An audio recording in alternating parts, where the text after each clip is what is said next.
যেই পরিমাণ জ্বরের কারণে হযরত ফাতেমা মাথা উঠাতে পারেন না, আজকে তিনি দাঁড়িয়ে দাঁড়িয়ে কাজ করতে লাগলেন।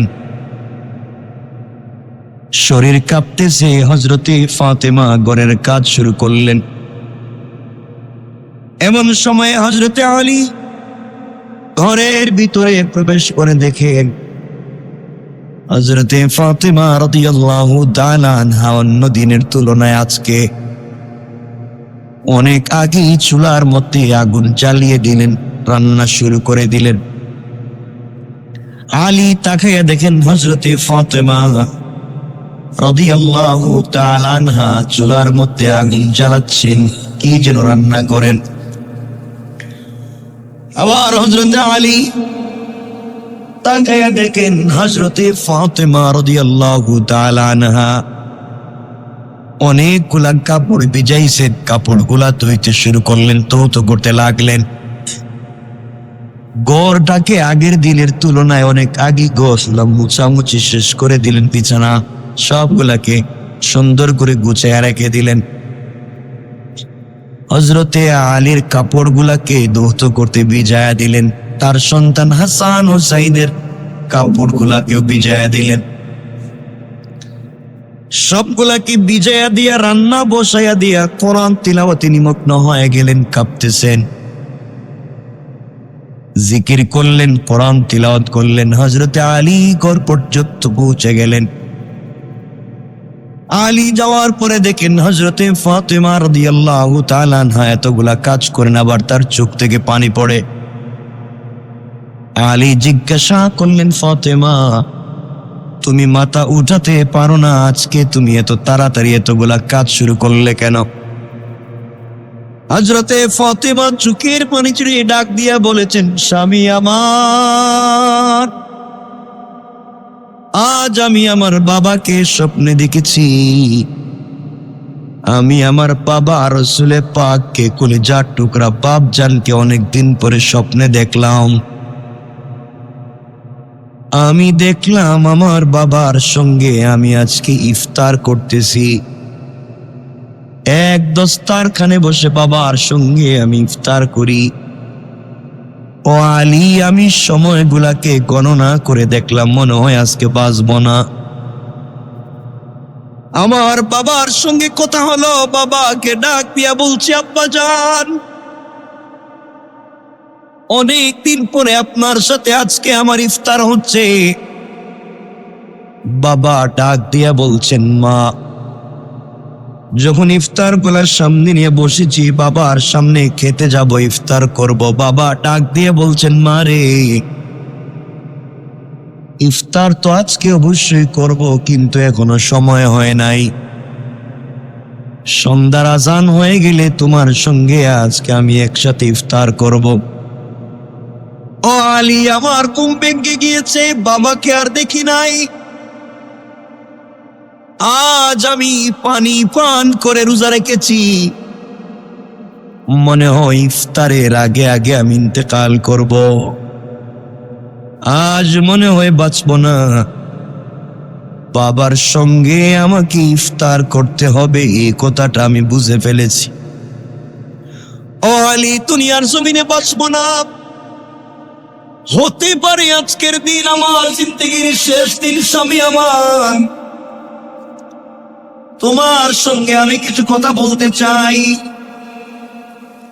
আলী বলছেন, তা কেমনে সম্ভব ফাতেমা? তুমি ছাড়া কেমনে পরিবার চলবে? তুমি কি বলতে চাও?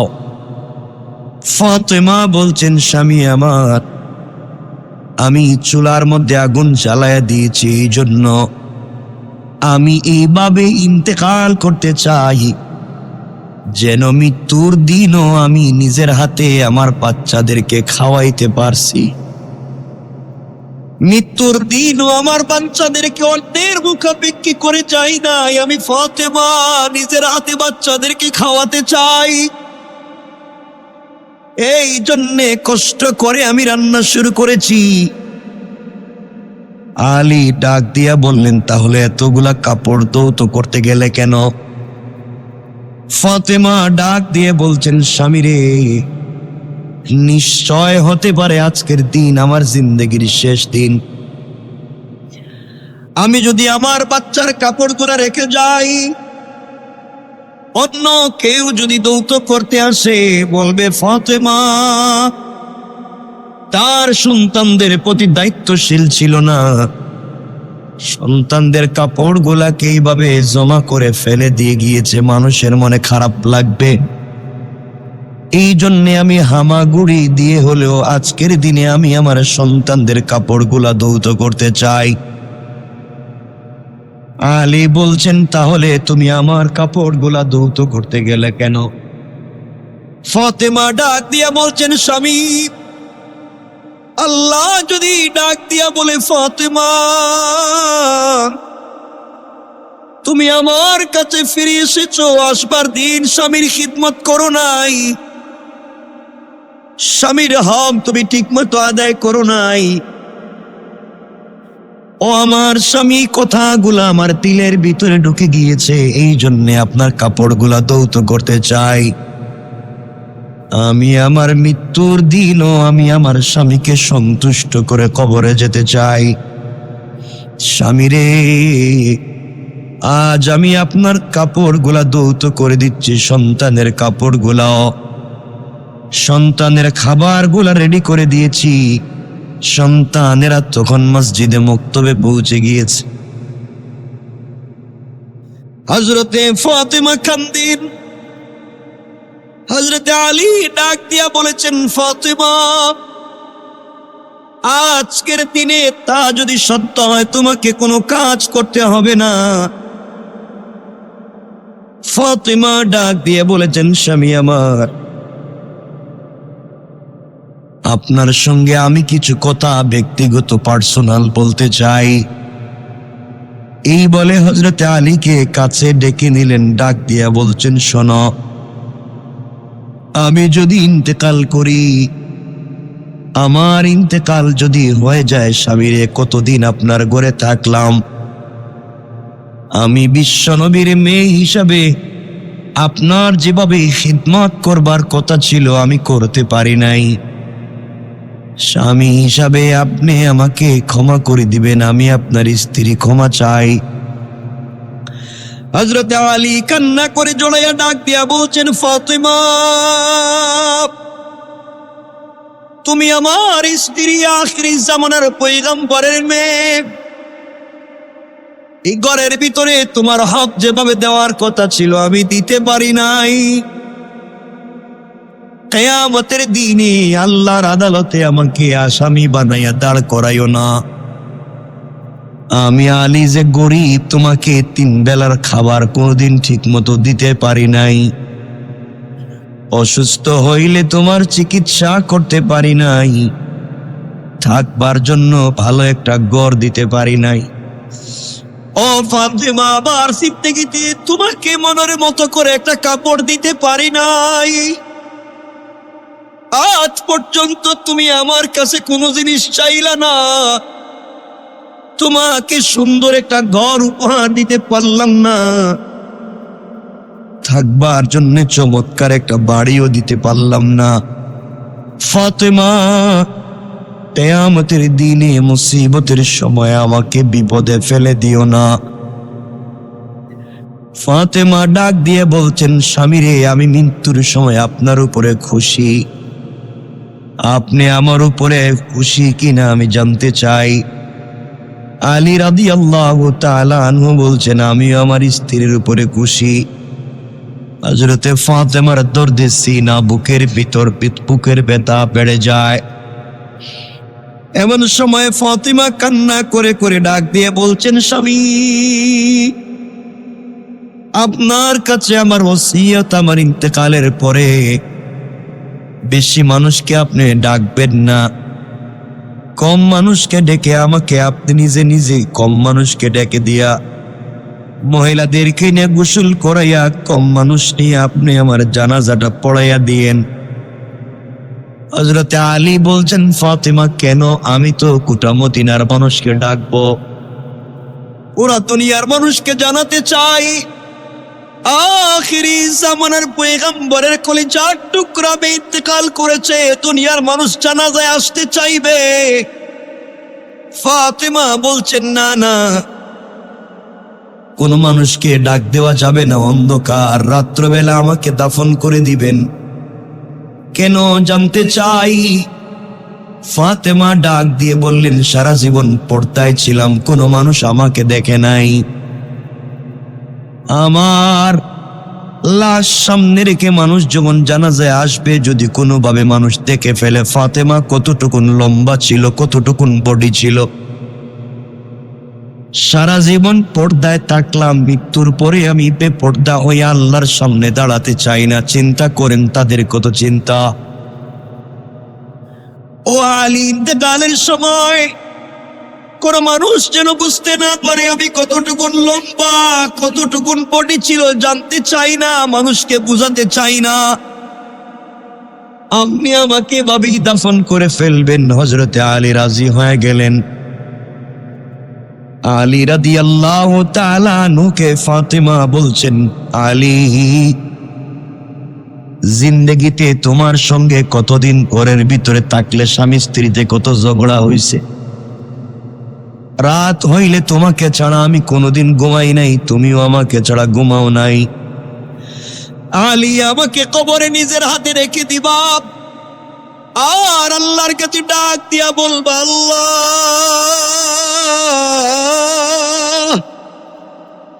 আমার কলিজার টুকরা স্ত্রীকে নিজের হাতে কবরে রাখছি। আল্লাহ, এতদিন আমার কাছে ছিল, তোমার হাওয়ালা করে দিয়েছি। স্ত্রীর উপরে আমি রাজি ছিলাম, এই কথা বলে আমাকে কবরে রাখবেন।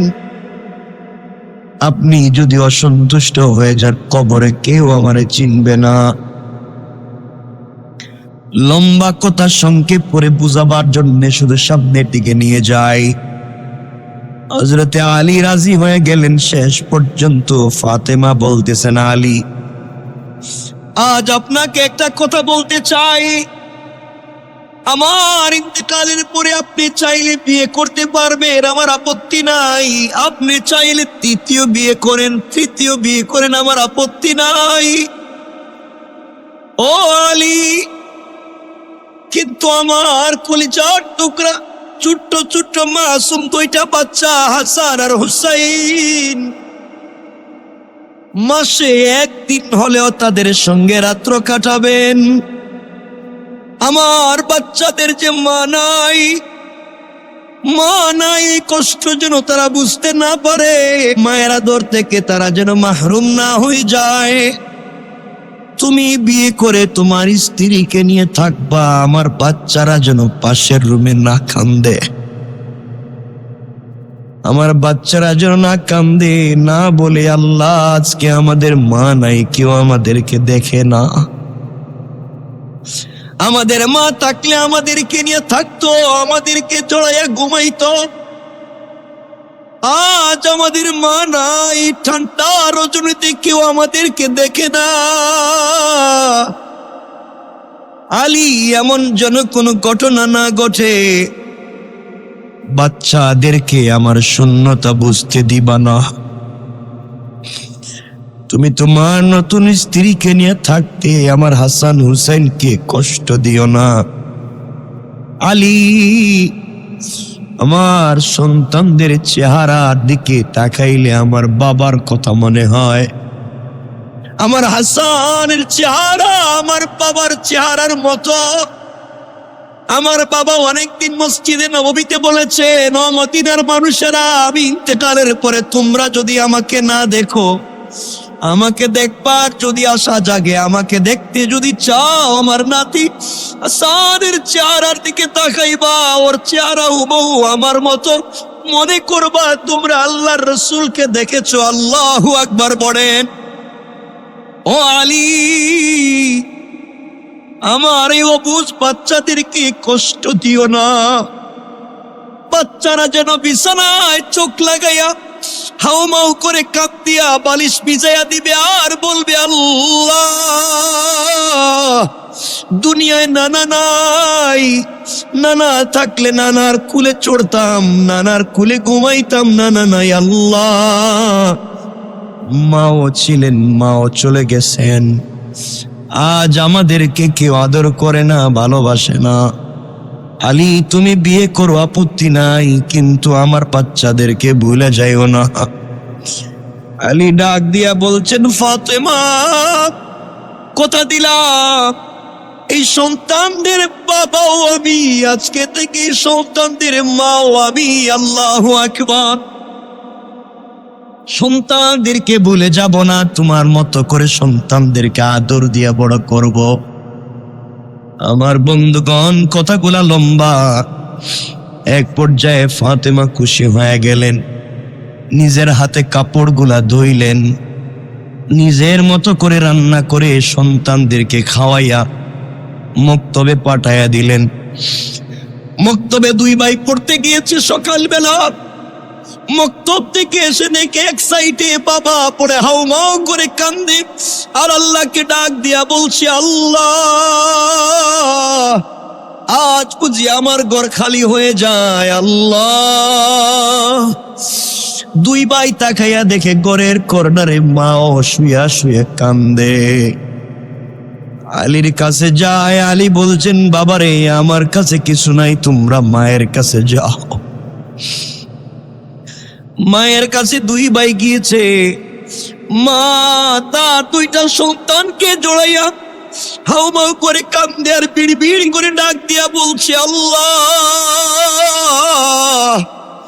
আমার জীবনের চাইতে আমার দুইটা বাচ্চাকে ভালোবাসি। আল্লাহ, এই দুইটা বাচ্চা যত না আমার কুলে ছিল, তার চাইতে তোমার হাবিব রসুলে পাকের কুলে ছিল। যতদিন আমার হাতে খাবার খাইছে, তার চাইতে তোমার হাবিবের কাছে খাইছে। আল্লাহ, এই দুইটা বাচ্চাকে আমি রাইখা কেমনে পাড়ে দিলাম। রব, আমি তো তোমার সঙ্গে মোলাকাত করতে চাই, আমার বাচ্চাদেরকে তোমার হাওয়ালা করে দিলাম। দুই ভাই যখন হাউমাউ করে কান্দে, মায়ের কান্না দেখে দুই ভাই কান্দে। দুই ভাইয়ের কান্না। ফাতেমা ডাক দিয়ে বলেছেন, বাচ্চারা কান্নার কোনো কারণ নাই, কাঁদবা না। মা দুই ভাই জড়াইয়া মাকে জড়াইয়া কান্দে আর বলে, মা তুমি কান্দো কেন, কি হইছে সকালে বলো। ফাতেমা কথা না বলে ইশারা করে দেখাইয়া দিলেন, যাও তোমরা নানা জানের কবরের কাছে যাও, রওজায় যাও, ওখানে যাও, নানা জানকে সালাম দেও, যাও ওখানে কথা বলো। দুই ভাই বাচ্চা মানুষ, মাসুম বাচ্চা, দৌড়াইয়া রসুলে পাকে রোজার কাছে ইয়া কাঁদতেছে আর ডাক দিয়ে বলছে, না না, মাত্র 5-6 মাস হয়েছে তুমি দুনিয়া থেকে বিদায় নিয়েছো। না না, কতদিন হয়ে যায় তোমাকে দেখি নাই। আজ করে গেছি, মাও কথা বলে না, মাও কান্দি, বাবাও কান্দে, কেউ কথা বলতে চায় না। না না, মা বাপ যদি কথা না বলে আমরা কার কাছে যাব? যদিও হাদিসটা সহিহ না, মারফু আওয়াজ এসেছে রওজা থেকে। আমার রসুল ডাক দিয়ে বলছেন, কলিজার টুকরা নাতি হাসান আর হুসাইন, আমি নানার কাছে কেন আসছো? আমার কাছে তো আরো আসতে পারবা, ঘরে যাও। আজকের পরে কিন্তু মাকে মা বলে ডাকতে পারবা না। দুই ভাই দৌড় দেও, মায়ের কাছে যাও। দুইটা বাচ্চা, মাসুম দুইটা বাচ্চা, মা মা বলে রাস্তায় দৌড়াইয়া দৌড়াইয়া যখন মায়ের ঘরে আসছে, এসে দেখে মাও দুনিয়ায় নাই, মাও দুনিয়া থেকে বিদায় নিয়েছেন। এবার মাকে জড়াইয়া দুই ভাই কান্দে, মা, আমাদের দুই ভাইকে নানার হাওয়ালা করে তুমিও দুনিয়া থেকে বিদায় নিয়ে চলে গেলা। হযরতে ফাতেমা রাদিয়াল্লাহু তাআলা আনহা এভাবে দুনিয়া থেকে বিদায় নিয়ে চলে গেলেন। তার জানাজা হইল, সংক্ষেপ কথা, হযরতে আলী কবরে রেখে দিলেন। জানাজায় বেশি মানুষ থাকে নাই। আবু যর গিফারি হযরতে ফাতেমার লাশের খাটিয়া ধরলেন, কবরে রাখলেন। কবরে রাখবার পরে হযরতে আবু যর ডাক দিয়া বলছেন, ও কবরের মাটি, তোমার ভিতরে কাকে আজকে রাখছি কবর তুমি জানো? আজকে যাকে কবরের ভিতরে রাখছি তুমি তারে চিনো না। তিনি হইলেন সাইয়্যিদাতুন নিসাই আহলিল জান্নাহ, জান্নাতি মহিলাদের সরদারিনী নেত্রী হযরতে ফাতেমাকে কবরে রাখছি। সাবধান, কবর তুমি তার সঙ্গে বেয়াদবি কইরো না। এত সম্মানিত মানুষকে তোমার কাছে রাখছি, তুমি বেয়াদবি করবা না। কবর কোনো জবাব দেয় না। আবু যর ডাক দিয়ে বলছে, সাহাবী ডাক দিয়ে বলছে, তুমি জবাব দিচ্ছ না কারণ কি? তোমার ভিতরে যাকে রাখছি তিনি হইলেন এমন মেয়ে যার মাকে আল্লাহ তাআলা সালাম দিয়েছেন। আল্লাহু আকবার পড়েন। কবর কোনো জবাব দেয় না। সাহাবী আবার ডাক দিয়া বলছেন, কবরের মাটি রে, তোমার ভিতরে এমন একজন মহিলাকে রাখলাম যার স্বামীকে আল্লাহর বিজয়ী বাঘ বানাইয়া দুনিয়ায় পাঠাইছে। সাবধান, তার সঙ্গে তুমি বেয়াদবি করবা না। কবর কোনো জবাব দেয় না।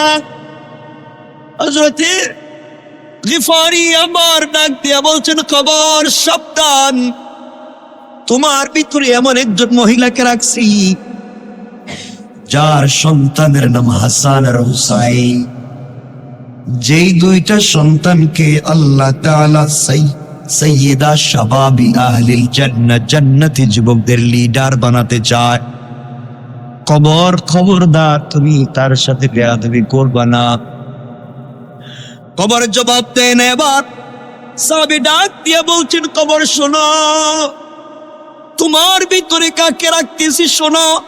তিনি হলেন আকায়ে নামদার, তাজদারে মদিনা, সরকারে দু আলম, কলিজার টুকরা হাবিব, আল্লাহর প্রিয় বন্ধু রাসূলুল্লাহর কলিজার টুকরা মেয়ে ফাতেমাকে রাখছি। খবরদার বেয়াদবি করবা না। এবার কবর আল্লাহকে ডাক দিয়া বলছে, আল্লাহ, আবু যর গিফারি এতগুলা কথা বলছে, আমি জবাব দিতে পারি নাই। আল্লাহ তাআলা তুমি আমার জবান খুলে দাও, আমি আবু যরের সঙ্গে কিছু কথা বলতে চাই। আল্লাহ তাআলা কবরের জবান খুলে দিলেন। এবার কবর মানুষের মতো কথা বলতেছে, নাক দিয়া বলছে, আবু যর, ফাতেমাকে আমি চিনি না, হাসান হুসাইনের মাকে আমি চিনি না, আলীর স্ত্রীকে আমি চিনি না, খাদিজার মেয়েকে আমি চিনি না, বিশ্বনবী আখিরি জামানার পয়গম্বরের কলিজার টুকরা মেয়ে আমি চিনি না। আমার ভিতরে কারো বাপ দাদার বংশের পরিচয় চলে না। আমার ভিতরে যার ঈমান আছে, নেক আমল আছে, পরিচয় না থাকলেও তার সাথে আমি ভালো আচরণ করব। যে আমার আল্লাহরে চিনে, যে আল্লাহর হাবিবরে চিনে, এই দুইজন রে চিনলে কবরে আসলে আমি তাদের সঙ্গে ভালো আচরণ করব। আর এই দুইজনকে যারা চিনবে না, কবরে ঢুকলেই কবর ডাক দিয়া বলছে, আবু যর, কবর বলছে, আমি দুই সাইডের মাটি অনেক দূর চলে যাই, চোখে দেখা যায় না। আরে মন পাবি তাকে ধাক্কা দিই, পাঁজরের হাড় একদিক থেকে আরেক দিকে ঢুকে যাবে। আমি কবর কাউকে চিনি না, কোনো পরিচয় আমার কাছে চলে না। ভাইরে, কবর যদি এভাবে কথা বলে, কাউকে চিনে না, কাউকে জানে না, তাইলে বলো না আমি আপনি কার পরিচয় দিয়া কবরে বাসবো? কবর কাউকে চিনবে না। এই মুসিবতের দিনে, এই কঠিন সময়ে আপনি আমি যদি বাঁচতে হয়, একমাত্র কেবলমাত্র আল্লাহ এবং তার রসুলকে ভালোবেসে আল্লাহর হুকুম এবং রসুলের তরিকা ফলো না করলে কবরে কিন্তু কেউ চিনবে না। একবার যদি কবরে ধরা পড়ে যায়, আখিরাত কিয়ামত পর্যন্ত যতগুলা ঘাট আছে আর কেউ চিনবে না, কেউ চিনবে না। ওই জায়গায় যদি ধরা পড়ে যায়, কেউ আমাদেরকে পরিচয় দিবে না। কিয়ামতের দিনে কেউ পরিচয় দিবে না। এই জন্যে কবরের জিন্দেগিকে আমাদেরকে সুন্দর করা দরকার আছে না নাই? আরো জোরে কোন আছেন? এই জন্য দুনিয়ায় যদি রং লাগাতে হয় রসুলের রং লাগাও। আমরা যদি কারো আদর্শ গ্রহণ করতে হয় রসুলের আদর্শ গ্রহণ করব। আমরা যদি হুকুম মানতে হয় আল্লাহর মানব। এছাড়া আমাদের বাঁচবার কোনো পথ নাই। পারবো তো ইনশাআল্লাহ? জোরে বলেন, আওয়াজ করে বলেন ইনশাআল্লাহ। পারবো না? চলার পথে আল্লাহ রসুলকে ধারণ করব।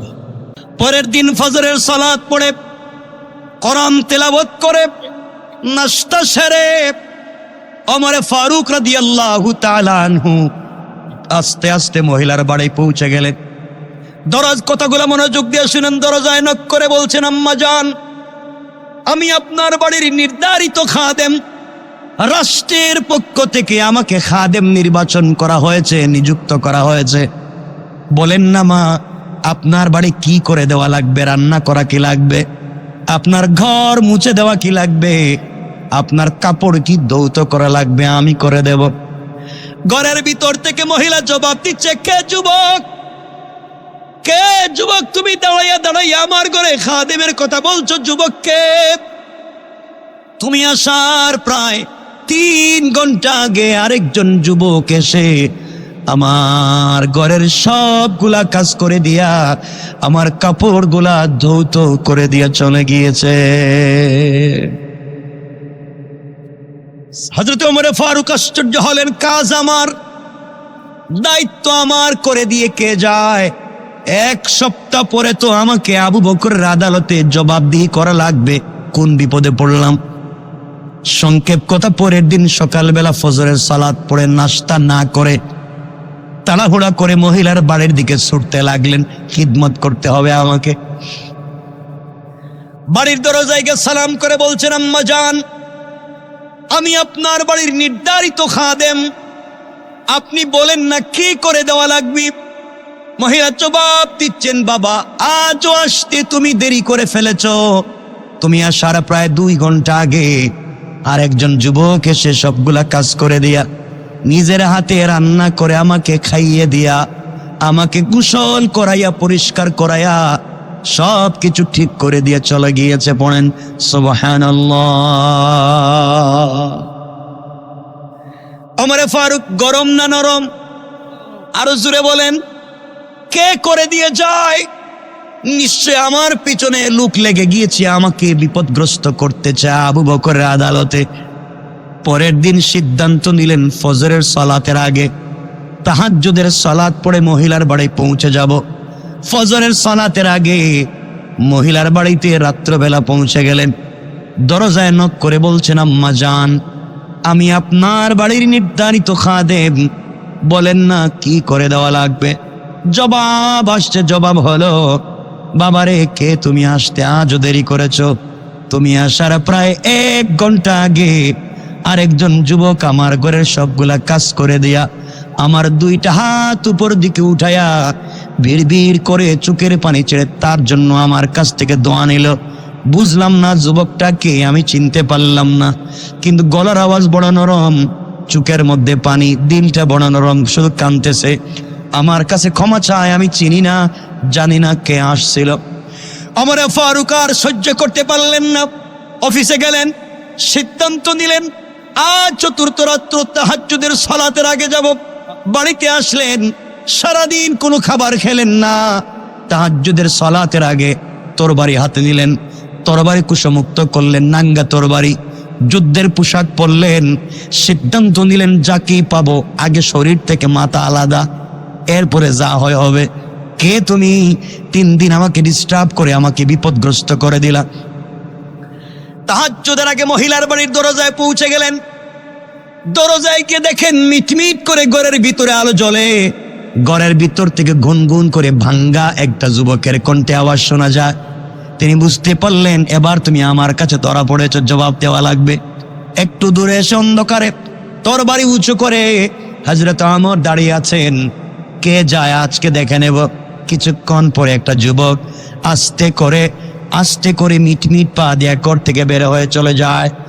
আমার দাঁড়িয়ে বলছেন, কে যুবক? দাঁড়াইয়া যাও, কে যুবক? দাঁড়াইয়া যাও। আমি ওমর বলছি, আমার হাতের তরবারি কিন্তু খোলা, আঘাত করলে শরীরে মাথা থাকবে না, দাঁড়াইয়া যাও, হাত উঠাইয়া সারেন্ডার হয়ে যাও, দাঁড়াইয়া যাও।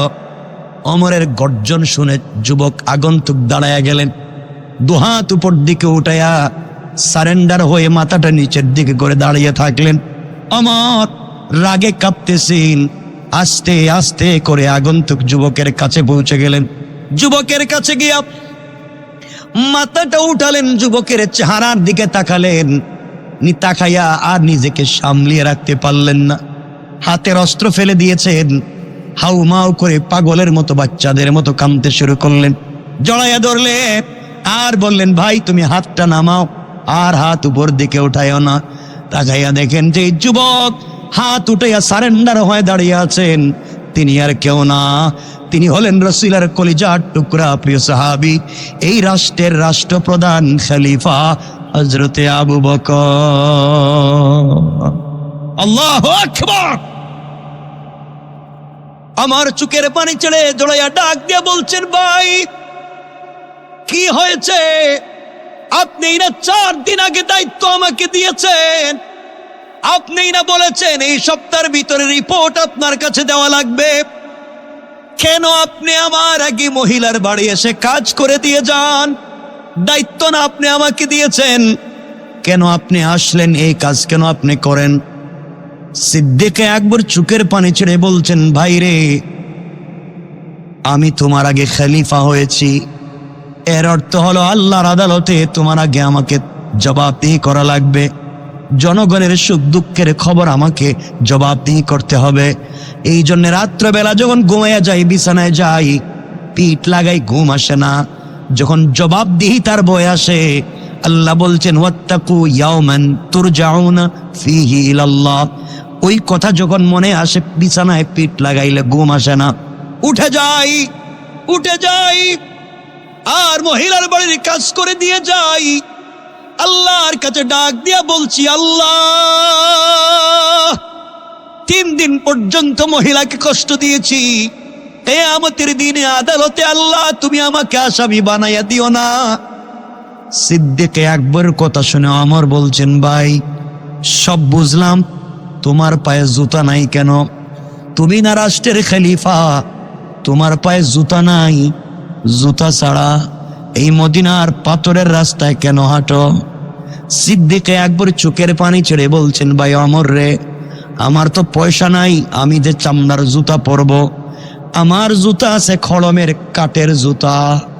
মদিনার পাথরের রাস্তা দিয়ে যদি হাঁটি, খট খট করে আওয়াজ হবে, যারা ঘুমিয়ে গিয়েছে ঘুমে ডিস্টার্ব হবে, যারা ইবাদতে আছে ইবাদতে ডিস্টার্ব হবে। আমি আমার জুতা পরে কাউরে ডিস্টার্ব করতে চাই না, এই জন্যে আমি আবু বকর পায়ে জুতা স্যান্ডেল দেই না। চিন্তা করো, একটা রাষ্ট্রের রাষ্ট্রপ্রধান পায়ে জুতা দেয় না, একটা রাষ্ট্রের প্রধান বিচারপতি আর একজনের বাড়িতে কাজ করতে চায় বিনা পারিশ্রমিকে। এটা কারো বাবার, কারো মায়ের, কারো স্বামীর, কারো দাদার আদর্শের কারণে এটা বাস্তবায়িত হয় নাই, এটা হয়েছে কোরআন আর আল্লাহর রাসূলের আদর্শের কারণে। কোন ঠিক কিনা? ঠিক কিনা জোরে বলেন। লোকটা বাড়িতে চলে যাচ্ছে, যাওয়ার সময় বাজার থেকে একটা মাছ কিনছে। কি কিনছে বলেন না? মাছ কিনছে।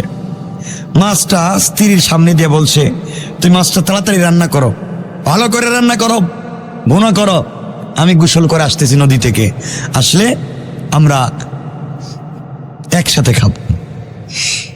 এই বলে আল্লাহর এই বান্দা বাজার থেকে মাছ কিনে বাড়িতে নিয়ে স্ত্রীর কাছে দিয়ে বলছে, স্ত্রী তুমি মাছটা রান্না করো, কাটো, আমি গোসল করে আসতেছি।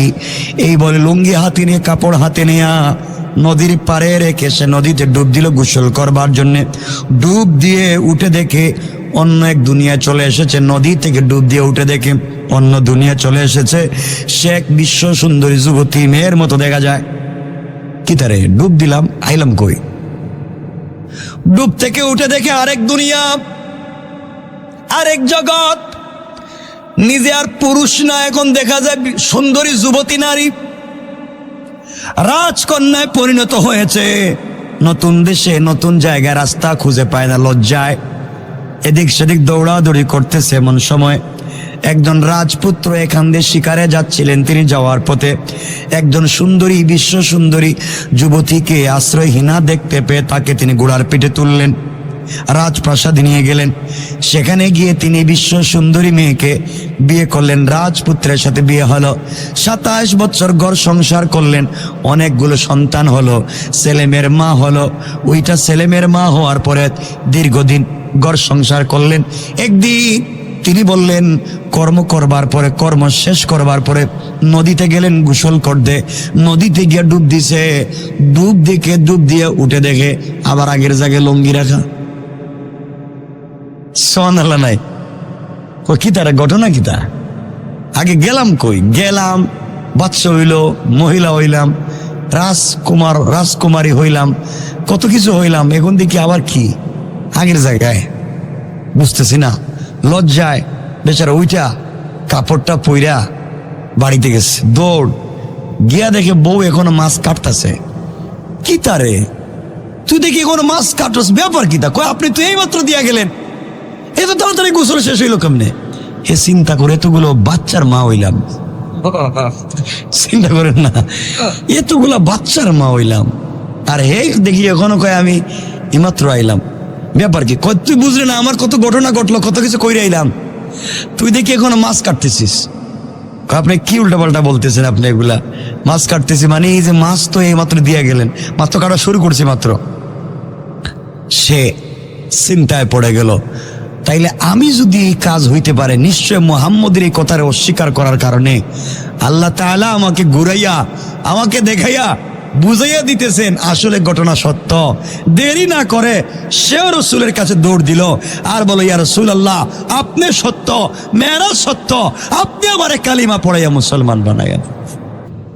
আমার মুসলমান বন্ধুগণ, আল্লাহর নবী ঘর থেকে বের হলেন, ফজরের সালাতে যাবেন কাবা ঘরে। কিছু দূর যাওয়ার পরে তিনি দেখতে পেলেন একজন বৃদ্ধা মহিলা কাঁদতে কাঁদতে বসে কান্না করতেছে। জিজ্ঞেস করলেন, মা আপনি কান্না করেন, কি হয়েছে আপনার? বৃদ্ধা ডাক দিয়ে বলছে, আপনি কি আমার কথা শুনবেন? আল্লাহর পয়গম্বর সরকারি কায়নাত ডাক দিয়া বললেন, বৃদ্ধা মারে আপনি বলেন তো কেন আপনি কান্না করেছেন, আমার কাছে বলেন। বৃদ্ধা ডাক দিয়া বলছেন, আমি এক ইহুদির বাড়িতে কাজ করি, আজ আমি অসুস্থ এবং শারীরিকভাবে অনেক দুর্বল। আমি অসুস্থ এবং দুর্বল, এই জন্য কাজে যেতে বিলম্ব হয়ে গিয়েছে। ইহুদির বাড়িতে আমি আরো আগে কাজে পৌঁছে যাই, আজ আমাকে যেতে একটু দেরি হয়ে গিয়েছে, এই জন্যে কান্না করি। কারণ সে আমাকে রাখবে না, বের করে দিবে, অথবা আমাকে আঘাত করবে, আমাকে মারবে। কেন সময় মতো কাজে গেলাম না? নবীজি সাল্লাল্লাহু আলাইহি ওয়াসাল্লাম বললেন, তুমি কেঁদো না, আমি তোমার সঙ্গে এই মুহূর্তে ইহুদির বাড়িতে যাব। আর জোরে বলেন, তোমার জন্য সুপারিশ করব, সে যেন তোমার উপরে কোন রূপ জুলুম না করে, তোমাকে কাছ থেকে বের না করে দেয়।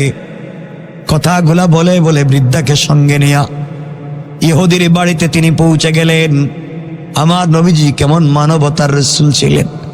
ইহুদির বাড়িতে যাওয়ার পরে ডাক দিয়ে বলেন, ভাই শোনো, এই বৃদ্ধা অসুস্থ এবং দুর্বল, এই জন্যে সময় মতো আসতে পারেন নাই, তোমার বাড়িতে আসতে তার দেরি হয়ে গিয়েছে, তাই তোমার কাজে আসতে বিলম্ব হয়েছে। ওকে কোনরূপ জুলুম বা তিরস্কার করা যাবে না, কাজ থেকে বের করে দেওয়া যাবে না। এই মুহূর্তে এই বৃদ্ধা দুর্বল মহিলা যে কাজগুলা করে দেওয়ার দরকার ছিল, সবগুলা কাজ আমি মুহাম্মদ ইবনে আব্দুল্লাহ করে দেব। সুবহানাল্লাহ, জোরে বলেন। কেমন ছিলেন তোমার রাসূল? ইহুদি চমকে দাঁড়িয়ে গেল, হাতের সবকিছু ফেলে দিল, আশ্চর্য হয়ে ডাক দিয়ে বলতে লাগলো, ওগো মুহাম্মদ সাল্লাল্লাহু আলাইহি ওয়াসাল্লাম, তাহলে সত্যি করে আপনি বলেন তো, আজকে রাত্রে কি আপনি মেরাজে গিয়েছিলেন? আল্লাহু আকবার জোরে বলেন, আরো জোরে বলেন আল্লাহু আকবার। আমার নবীজি বললেন, তুমি কেমনে জানতে পারলে আমি মেরাজে গিয়েছি কি যাই নাই? তুমি কেমনে জানলে? আমি এখন পর্যন্ত পৃথিবীর কোনো মানুষের সঙ্গে কথা পর্যন্ত বলি নাই।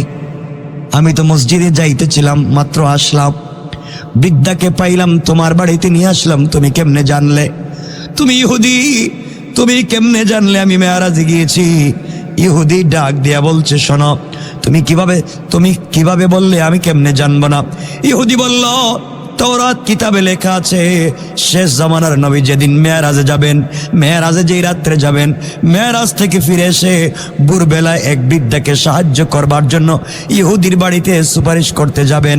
আর সেই আখির নবীর আগমন যেদিন ঘটবে, এই দিন থেকে তাওরাতের সবগুলা হিসাব হুকুম মানসুখ রহিত হয়ে যাবে। তাওরাতের উপর আমল করলে নাজাত পাওয়া যাবে না, আমল করতে হবে আখির জামানার নবীর কথা মতো, তার কোরআনের উপরে। সুতরাং বুঝতে পেরেছি আপনি যেহেতু মহিলার সাহায্যের জন্য এসেছেন, তাওরাতের বর্ণনা আর আপনার ব্যবহারের মধ্যে কোনো অমিল নাই, মিল রয়েছে। সুতরাং আপনি এই মুহূর্তে আমাকে কালিমা পড়াইয়া মুসলমান বানাইয়া দেন। আল্লাহু আকবার বলেন। কেমন ছিলেন আমার রাসূল? বৃদ্ধা মুসলমান, এই বৃদ্ধ লোকটা, এই ইহুদিটা মুসলমান হয়ে গেল আর বৃদ্ধাকে মাফ করে দিল। পুরা মক্কার জমিনে তোলপাড় শুরু হয়ে যাচ্ছে। নবীজি সাল্লাল্লাহু আলাইহি ওয়াসাল্লাম কাবা শরীফে পৌঁছে গেলেন, ফজরের নামাজ আদায় করলেন, এরপরে মেরাজের ঘটনা সবাইকে জানিয়ে দিলেন। মেরাজে গিয়েছিলাম, কি দেখলেন কি দেখলেন না, কোথায় কি দেখলেন, সব তিনি বলতে লাগলেন। এই সময় কাফের আবু জেহেলে কথা শুনে বিদ্রুপ করতে লাগলো, সারা মক্কায় তুলপাড় শুরু করে দিল। এমনকি তুলপাড় যে একটা লোক বাইতুল্লাহ থেকে বাইতুল মুকাদ্দাস, ওখান থেকে 7 আসমান ভেদ করে আরশে পর্যন্ত গেল, এরপরে ফিরে আসছে, এটা কোনোভাবে সম্ভব না। এই বলে পাগলের মতো পুরা মক্কায় তুলপাড় শুরু করে দিয়েছে। আপনি বলেন তো, কেউ যদি স্বপ্নে কোনো জায়গায় যায়, তাইলে তো তুলপাড় করার দরকার আসেনি? কথা বলেন না কেন? আপনি আমি তো স্বপ্নে বহুত জায়গায় যাইতে পারি, কথা বলেন না কেন? কোনো জিনিসের সমস্যা আসেনি, কোনো তুলপাড়ের দরকার আসেনি, কোনো বেজালের দরকার আসেনি। নবীজি যদি স্বপ্নে মেরাজে যেতেন, আবু জাহাল এত চিন্তা করতো না, কারণ চোখ বন্ধ করলে তো বহুত কিছুই যাওয়া যায়। কিন্তু বোঝা গেল নবীজি স্বপ্নে মেরাজে যান নাই, সশরীরে গিয়েছেন। এই জন্য কাফেররা মক্কায় তুলপাড় শুরু করে দিয়েছে। এটা কেমনে সম্ভব রে? 1 সেকেন্ডে গেছে, আইসে, সব দেখছে, আবার এসে নামাজও পড়াইছে, এটা বিশ্বাস করা যায় না। নাউজুবিল্লাহ বললেন না? এগুলা পাগলের প্রলাপ, নাউজুবিল্লাহ বলেন। আবু জাহাল আস্তে আস্তে করে চিন্তা করলে এই কথাগুলো কারে বলা যায়? চিন্তা করলো মুহাম্মদের সব থেকে ঘনিষ্ঠ বন্ধুর নাম, কথা বললেন না, হযরতে আবু বকর সিদ্দিক রাদিয়াল্লাহু তাআলা আনহু। যাই আবু বকর রে দেখি বুঝাইয়ানি ফিরাই আনা যায়, এমন পাগলের কথা কেমনে শোনা যায়? আবু বকরের বাড়িতে গিয়ে হাজির, আর দলবল নিয়ে হাজির। আবু বকর বলেন, এত সকালবেলা আবু জাহাল আমার বাড়িতে কেন? আবু জাহাল বলতেছে, এতদিন যাকে আমরা পাগল বলতাম, তাকে এখন তুমি পাগল বলতে বাধ্য হবে, কারণ সে যেসব কথা বলে পাগলের কথা ছাড়া কিছুই না। সে বলেছে 7 আসমান ভেদ করে আসে আজিমে গেছে, আল্লাহর সঙ্গে দেখা করছে, জান্নাত জাহান্নাম দেখছে, সব দেখে আবার নাকি ফিরে আসছে। এটা কি বিশ্বাস করা যায়? সিদ্দিক আকবর জিজ্ঞেস করলেন, কার কথা বলো? কে? সেই লোকটাকে আবু জাহেল বলল, আর কার কথা? এই যে কে? এই যে কে? কই তো পাগলটা? আবু বকর বললেন, মিয়া এইটা পাগলটা কোন নাম নাই? কই তো নাম কি তা? এটার নাম তো মোহাম্মদ। সিদ্দিক আকবর বললেন, মোহাম্মদ কে? কই যে তোমার বন্ধু মোহাম্মদ, যেটা হে আজকে রাত্রে নাকি মেরাজে গেছে, জান্নাতে গেছে, জাহান্নাম দেখছে, সিদরাতুল মুনতাহা গেছে, আরশে মহল্লা গেছে, বাইতুল মামুর গেছে, জান্নাত জাহান্নাম দেখছে, সব ঘুরাইয়া আমার আইসা নাকি নামাজ পড়াইতেছে। আবু বকর বললেন, যদি মুহাম্মদ সাল্লাল্লাহু আলাইহি ওয়াসাল্লাম এসব কথা বলে থাকেন তাহলে তিনি সত্য বলেছেন। আমি তার কথা চুল পরিমাণ অস্বীকার করি না। অবশ্যই তিনি মেরাজ করেছেন, আল্লাহর সঙ্গে দেখা করেছেন। আশহাদু আন্নাকা, আমি সাক্ষ্য দিলাম মুহাম্মাদুর রাসূলুল্লাহ। আবু জাহাল এখান থেকে বের হয়ে গেল, বিতাড়িত হয়ে চলে গেল। সব খবর পৌঁছার পরে আল্লাহর রাসূল উপাধি দিলেন সিদ্দিকে আকবর। যেই লোকটা বিনা কথায় বিনা বাক্যে শুনবার সাথে সাথে আমার রাসূলকে বিশ্বাস করে দিয়েছে, আল্লাহ রাব্বুল ইজ্জত ওয়াল জালাল বললেন, আমি দুনিয়ায় আবু বকরকে আপনার বন্ধু বানিয়ে দিয়েছি, আখিরাতে জান্নাতেও আবু বকরকে আপনার বন্ধু বানাইয়া দিলাম। তার নাম সিদ্দিক। আমার বন্ধুগণ, আবু জাহাল দেখলো কোনো কাজ হইল না। আচ্ছা কোন তো, এত পাগল হয়ে গেছে একটা লোক, সারা দুনিয়া নাচাই দিতেছে মুহাম্মদ মেরাজে যান নাই, স্বপ্নে হইলে এত কিছু দরকার ছিল নি। কথা বলেন না কেন? তাহলে বিষয়টা স্বপ্নে না সশরীরে? কথা বলেন। তাহলে নবীজি সশরীরে মেরাজে গিয়েছেন, সত্য না মিথ্যা? আবার বলেন, আবার বলেন। সত্য। এজন্য আমি আগেই বলেছি কথাটা, বরাক, আমরা এটাকে বারকুন থেকে বলে নিয়ে এসেছেন বরাক শব্দ। এখানে বিদ্যুতের গতির চাইতে বেশি গতি। সুবহানাল্লাহ বলেন। আচ্ছা এখন বিদ্যুতের সুইচ যদি এখানে থাকে আর লাইট যদি আসমানের একবারে কাছাকাছি থাকে, জ্বলবো নি? কথা বলেন না কেন? কয় মিনিট পরে? কথা বলেন না। চোখের পলক মারতে দেরি হবে লাইট জ্বলতে। তা নবীজি যে গেছেন এতে সন্দেহ আছে? বলেন। বারকুন শব্দটা কেউ কেউ বলেন জন্তুর জন্য রূপ করতে ব্যবহৃত হয়েছে, বিদ্যুতের চাইতেও দ্রুত গতির জন্তু। সুবহানাল্লাহ বলেন না। নবীজি বিদ্যুতের গতির চাইতে বেশি গতিতে গিয়েছিলেন কোথায়? বলেন না। এত দ্রুত গেছেন, দুনিয়ায় পিছনে যে ঘটনাগুলা ঘটেছিল এগুলো এখন পর্যন্ত আসে আজিমিকা পৌঁছায় নাই। যাইতে আসছে যাইতে আসছে যাইতে আসছে, নবীজির আগে পৌঁছে গেছে। সুবহানাল্লাহ নাই? আপনারা জানেন আলোর গতি সেকেন্ডে কত? 1,86,000 মাইলের মাইল, 1,86,000 মাইল সেকেন্ডে দৌড়ে বিদ্যুৎ। আর নবীজি তার চাইতে বেশি গতিতে গেছেন। আল্লাহু আকবার নাই? এজন্যে আল্লাহ আমার রাসূলকে বলেছেন, আলাম তারা কাইফা ফাআলা রাব্বুকা বিআসহাবিল ফিল। আপনি দেখেননি রব হাতি বাহিনীর সাথে কি করছেন? তো নবীজি দেখবেন কেমনে? তখন তো মার পেটে ছিলেন। হাতি বাহিনীর যখন ঘটনা ঘটে নবীজি তো মার পেটে, তিনি জানবেন কেমনে? তা আল্লাহ বললেন দেখেননি? এখান থেকে এই ব্যাখ্যাও হতে পারে যে এই ঘটনা যে ধ্বংসস্তূপ, এখন এগুলো আল্লাহর কাছে পৌঁছায়নি, নবীজি যাওয়ার সময় রাস্তা দেখে গেছেন। সুবহানাল্লাহ বললেন না? আবার আল্লাহ কোন জায়গায় বলেছেন, আলাম তারা কাইফা ফাআলা রাব্বুকা বিআদ। আদ জাতিকে যে আমি ধ্বংস করছি দেখেননি?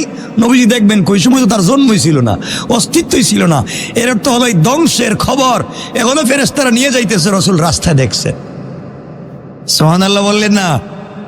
কত কিছুর ব্যাখ্যার জায়গা আছে। কোরআন পড়েন, কোরআনকে বুঝেন।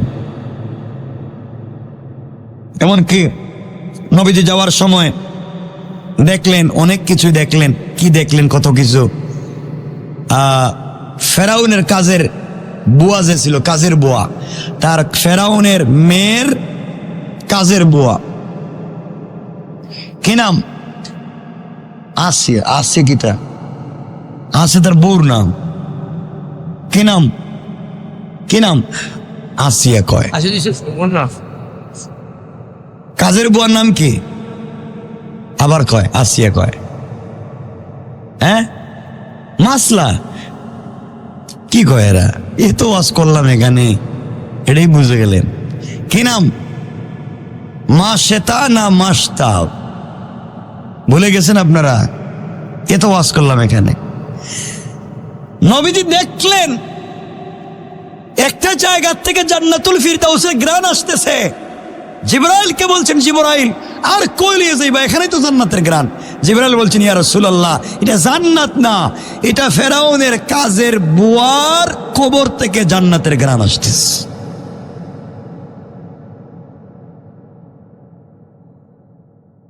আমার বন্ধুগণ, আপনারা এখন হয়তো বিশ্বাস করতে না পারেন যে এত দ্রুত গতিতে কেমনে গেলেন, কারণ উপর তো আর সূর্য নাই, চন্দ্র নাই, এখানকার গতি, এখানকার সিস্টেমই আলাদা।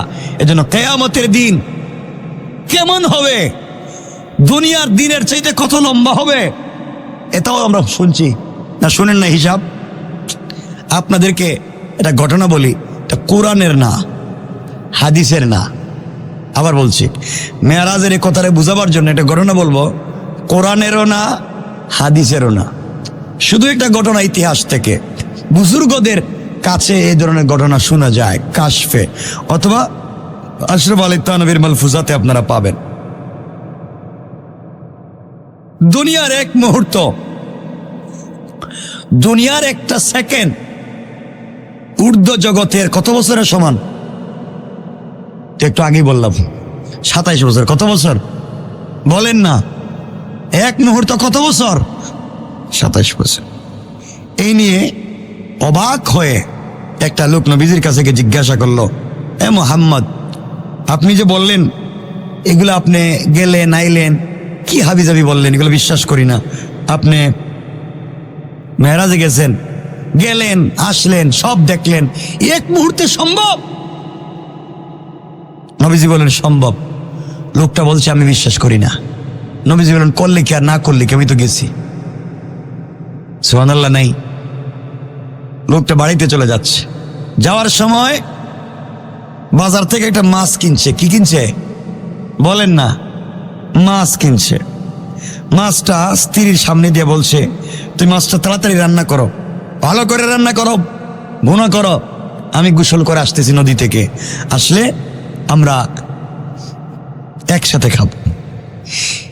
এই বলে আল্লাহর এই বান্দা বাজার থেকে মাছ কিনে বাড়িতে নিয়ে স্ত্রীর কাছে দিয়ে বলছে, স্ত্রী তুমি মাছটা রান্না করো, কাটো, আমি গোসল করে আসতেছি। এই বলে লুঙ্গি হাতে নিয়ে, কাপড় হাতে নেয়া নদীর পাড়ে রেখে সে নদীতে ডুব দিল গোসল করবার জন্যে। ডুব দিয়ে উঠে দেখে অন্য এক দুনিয়া চলে এসেছে। নদী থেকে ডুব দিয়ে উঠে দেখে অন্য দুনিয়া চলে এসেছে। সে এক বিশ্ব সুন্দরী যুবতী, মেয়ের মতো দেখা যায়। কি তারে ডুব দিলাম, আইলাম কই? ডুব থেকে উঠে দেখে আরেক দুনিয়া, আরেক জগৎ। নিজে আর পুরুষ না, এখন দেখা যায় সুন্দরী যুবতী নারী রাজকন্যায় পরিণত হয়েছে। নতুন দেশে নতুন জায়গায় রাস্তা খুঁজে পায় না, লজ্জায় এদিক সেদিক দৌড়াদৌড়ি করতেছে। এমন সময় একজন রাজপুত্র এখান দিয়ে শিকারে যাচ্ছিলেন। তিনি যাওয়ার পথে একজন সুন্দরী, বিশ্ব সুন্দরী যুবতীকে আশ্রয়হীনা দেখতে পেয়ে তাকে তিনি ঘোড়ার পিঠে তুললেন, রাজপ্রাসাদে নিয়ে গেলেন। সেখানে গিয়ে তিনি বিশ্ব সুন্দরী মেয়েকে বিয়ে করলেন। রাজপুত্রের সাথে বিয়ে হলো। 27 বছর ঘর সংসার করলেন, অনেকগুলো সন্তান হলো, ছেলেমেয়ের মা হলো। ওইটা ছেলেমেয়ের মা হওয়ার পরে দীর্ঘদিন ঘর সংসার করলেন। একদিন তিনি বললেন, কর্ম করবার পরে, কর্ম শেষ করবার পরে নদীতে গেলেন গোসল করতে। নদীতে গিয়ে ডুব দিছে। ডুব দিয়ে উঠে দেখে আবার আগের জায়গায় লুঙ্গি রাখা। সুবহানাল্লাহ নাই। কি তার ঘটনা? কি তা আগে গেলাম কই? গেলাম, বাচ্চা হইল, মহিলা হইলাম, রাজকুমারী হইলাম, কত কিছু হইলাম। এখন দেখি আবার কি আগের জায়গায়, বুঝতেছি না। লজ্জায় বেচারা উইটা কাপড়টা পইরা বাড়িতে গেছে। দৌড় গিয়া দেখে বউ এখনো মাছ কাটতেছে। কি তারে তুই দেখি এখনো মাছ কাটস, ব্যাপার কি তা? কয় আপনি তো এই মাত্র দিয়া গেলেন, এত তাড়াতাড়ি গোসল শেষ হইল কেমনে? এ চিন্তা করে এতগুলো বাচ্চার মা হইলাম, চিন্তা করেন না, এতগুলা বাচ্চার মা হইলাম, আর হে দেখি এখনো কয় আমি এইমাত্র আইলাম। ব্যাপার কি? কয় তুই বুঝলি না আমার কত ঘটনা ঘটলো, কত কিছু কইরে আইলাম, তুই দেখি এখনো মাছ কাটতেছিস। আপনি কি উল্টাপাল্টা বলতেছেন আপনি? এগুলা মাছ কাটতেছি মানে এই যে মাছ তো এই মাত্র দিয়ে গেলেন, মাছ তো কাটা শুরু করছে মাত্র। সে চিন্তায় পড়ে গেল, তাইলে আমি যদি এই কাজ হইতে পারে, নিশ্চয় মুহাম্মদের এই কথারে অস্বীকার করার কারণে আল্লাহ তাআলা আমাকে ঘুরাইয়া, আমাকে দেখাইয়া বুঝাইয়া দিতেছেন আসলে ঘটনা সত্য। দেরি না করে সেও রসুলের কাছে দৌড় দিল আর বলো, ইয়া রাসূলুল্লাহ, আপনি সত্য, মেরাজ সত্য, আপনি আমারে কালিমা পড়াইয়া মুসলমান বানাইয়া। তাইলে মেরাজ সত্য না মিথ্যা? সবাই বলেন। মেরাজ আমাদেরকে অনেক কিছু শিক্ষা দিয়েছে। যিনি স্রষ্টা এবং সৃষ্টি যার নিয়ন্ত্রণে রয়েছে, তার ইচ্ছা ছাড়া কোনো মানুষ এরূপ ভ্রমণ করতে পারে না, এটাই এখান থেকে বুঝতে পারলাম। কথা বলেন না কেন? তিনি যে মানুষটিকে এরূপ ভ্রমণ করালেন, সেই মানুষটি যে নবী এবং আল্লাহর প্রিয়, এতেও কোনো সন্দেহ? বলেন সন্দেহ? সন্দেহ। এতক্ষণ তো বুঝছেন। সুতরাং আল্লাহ রব্বুল ইজ্জত ওয়াল জালাল বুঝাতে চাইলেন, আমি আমার রাসূলকে একমাত্র কেবলমাত্র সান্ত্বনা দেওয়ার জন্যে উম্মে হানির ঘর থেকে উঠাইয়া বাইতুল্লাহ নিয়ে সিনা চাক করে ওখান থেকে বাইতুল মুকাদ্দাসে নেয়া সমস্ত নবী রাসূলদের ইমামতি করাইয়া এক আসমান দুই আসমান করে সপ্তম আসমানের উপরে উঠাইয়া সিদরাতুল মুনতাহায় নেয়া বাইতুল মামুর দেখাইয়া জান্নাত জাহান্নাম দেখাইয়া এরপরে আল্লাহ রব্বুল ইজ্জত ওয়াল জালাল বললেন, আমি তাকে সরাসরি আরশে আজিমে নিয়ে সব কিছু দেখাইয়া সব কিছু করে তার সঙ্গে কথা বলে 50 ওয়াক্ত নামাজ দিয়া 45 ওয়াক্ত কমাইয়া 5 ওয়াক্ত নামাজ দিয়া আমি আমার বন্ধুকে আবার পাঠাইয়া দিলাম আর বলে দিলাম, আপনার উম্মতেরা 5 ওয়াক্ত নামাজ যদি ঠিকমতো আদায় করতে পারে, আমি আল্লাহ রব্বুল ইজ্জত ওয়াল জালাল তাদের সঙ্গে নামাজে গিয়ে মেরাজ ঘটাবো আর বিনা হিসাবে জান্নাতের ওয়াদা দিলাম। সুবহানাল্লাহ বলেন। তাহলে মেরাজ সত্য না মিথ্যা? বলেন। এজন্য আপনাকে আমাকে কোরআন জানতে হবে, কোরআন বুঝতে হবে। কোরআন যদি না পড়ি আজকে আমরা এইভাবে বিভ্রান্ত হয়ে যাব। সুতরাং মেরাজ সত্য, এতে কোনো সন্দেহ। সুতরাং আল্লাহ রাব্বুল ইজ্জত ওয়াল জালাল বললেন, সুবহানাল্লাযী আসরা বিআবদিহি লাইলাম মিনাল মাসজিদিল হারামি ইলাল মাসজিদিল আকসা إلى المسجد الأقصى الذي باركنا حوله لنريه من آياتنا إنه هو السميع البصير। আল্লাহ রাব্বুল ইজ্জত ওয়াল জালাল বললেন, আমি আমার বন্ধুকে মেরাজে নিলাম, বাইতুল্লাহ থেকে বাইতুল মুকাদ্দাসে নিলাম। সুতরাং যারা মেরাজ বিশ্বাস করবে না তাদের ঈমান থাকবে না। রমজানুল মুবারক আমাদের সামনে চলে এসেছে, এই সময় বেশি বেশি করে আল্লাহর রাসূল সাল্লাল্লাহু আলাইহি ওয়াসাল্লামের উপর দুরূদ পড়তে হবে, বেশি বেশি করে সালাত পড়তে হবে, বেশি বেশি করে আল্লাহর ইবাদত করতে হবে। আল্লাহর রাসূল বলে দিয়েছেন, যারা রজব শাবান এবং রমজান মাস পাইল, শেষ পর্যন্ত রমজান পাওয়ার পরে গুনাহ মাফ করাইয়া জান্নাতে যেতে পারলো না, তাদের মতো হতভাগা পৃথিবীর জমিনে আর নাই। পড়েন নাউজুবিল্লাহ। এজন্যে আমরা ইবাদত করতে পারবো তো ইনশাআল্লাহ? বলেন ইনশাআল্লাহ। আল্লাহ আমাদের কবুল করুক, সবাই বলেন আমিন। আর লম্বা করবো না, আজকে অনেক সময় হয়ে গেছে, 10টা হয়ে যাইতেছে, আমার তো আরো কাজ আছে। কেউ উঠবেন না, বসেন। সবার জন্য দিল থেকে দোয়া থাকবে। আমরা 3 পর্বে 3 সপ্তাহে আমরা মেরাজকে শেষ করলাম। এখন তো মেরাজ সম্পর্কে পরিষ্কার ধারণা ঠিক আছে তো? কোনো সন্দেহ আছে? আল্লাহ আমাদের হেফাজত করুক, ইমান বাঁচাক। বলেন আমিন। রমজানের কদর করবেন। আমি চেষ্টা করব আগামী জুমা থেকে রমজানের ধারাবাহিক কিছু আলোচনা নিয়ে আসা। রমজানটা কেন, রমজানে আমাদের কল্যাণ কি, এইটা নিয়ে একটা ধারাবাহিক আলোচনা নিয়ে আসতে। আল্লাহ যদি আমাদেরকে বাঁচিয়ে রাখেন, সুস্থ রাখেন, সুযোগ দেন, সবার বলেন আমিন।